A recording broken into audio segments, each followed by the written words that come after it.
দখল দূষণ আর প্রশাসনের অবহেলায় অস্তিত্ব সংকটে পড়েছে লক্ষ্মীপুরের ঐতিহ্যবাহী রহমত খাল। স্থানীয় প্রভাবশালীরা খালটির দুপাশ দখল নিয়ে নির্মাণ করেছে অবৈধ স্থাপনা। এতে বন্ধ হয়ে পড়েছে খালের স্বাভাবিক পানি প্রবাহ।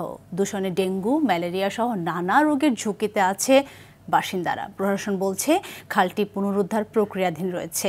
লক্ষ্মীপুর থেকে পলাশ সাহার পাঠানো তথ্যচিত্রে বিস্তারিত জানাচ্ছেন আব্দুল হামিদ। লক্ষ্মীপুর সদর উপজেলার চন্দ্রগঞ্জ, মান্দারি, জকসিন ও পৌরবাজার এলাকার মধ্য দিয়ে বয়ে গেছে 40 কিলোমিটার দৈর্ঘ্যের রহমতখালী খাল। একসময় ভোলা, বরিশাল সহ দেশের বিভিন্ন অঞ্চলের সঙ্গে বাণিজ্যের মাধ্যমও ছিল এই নৌপথ। দখল ও দূষণে বর্তমানে মরাখালে পরিণত হয়েছে এটি। জেলা শহরের বিভিন্ন স্থান থেকে প্লাস্টিক সহ নানা বর্জ্য এসে পড়ে এখানে।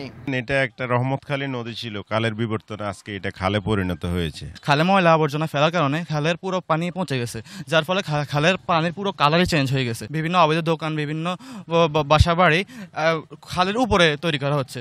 আগে বন্যায় আমার দোকানের সামনে প্রায় 2 ফুট উপরে পানি হয়েছে। পানি না নামার কারণে আমার ওয়াইফে ডেঙ্গু পর্যন্ত হয়েছে। বর্ষা মৌসুমে জলাবদ্ধতার ভোগান্তি এড়াতে দ্রুত অবৈধ দখলদারদের উচ্ছেদ করে খালটির পানি প্রবাহ সচলের দাবি পরিবেশ কর্মীদের। প্রশাসন যে এই কাজটা শুরু করছে খাল পরিষ্কার করার, এই কাজটা যাতে অব্যাহত রাখে। এদিকে খালটি দখলমুক্ত করে জনসাধারণের ব্যবহার উপযোগী করতে নানামুখী পদক্ষেপ নেওয়া হয়েছে বলে জানান জেলা প্রশাসক রাজীব কুমার সরকার।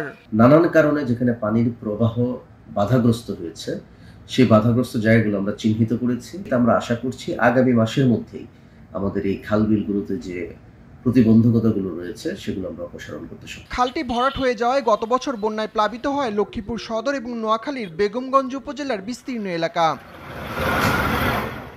আব্দুল হামিদ, RTV।